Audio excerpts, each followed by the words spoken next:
తెలంగాణ రాష్ట్రంలో యాదగిరిగుట్టకు సమీపంలో ఉన్న ఒక ప్రశాంతమైన క్షేత్రం ఈ వెంకటేశ్వర స్వామి దేవాలయం. యాదగిరిగుట్ట శ్రీ లక్ష్మీనరసింహ స్వామి దర్శనం అనంతరం భక్తులు తప్పకుండా దర్శించుకునే ఆలయంగా ప్రసిద్ధి చెందింది. ధ్వజస్తంభంపై కళాత్మకంగా చెక్కబడిన దశావతారాల రూపాలు ప్రతి భక్తుని మనసును ఆకట్టుకుంటాయి.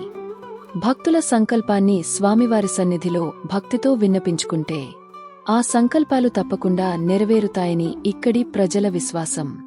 అందుకే ఈ క్షేత్రం సంకల్ప సిద్ధి వెంకటేశ్వర స్వామిగా ప్రసిద్ధి చెందింది. తిరుమలలో వెలసిన స్వామివారి విగ్రహ నమూనాను అనుసరించి అదే కొలతలతో ఈ ఆలయంలో స్వామివారి విగ్రహాన్ని ప్రతిష్ఠించారు.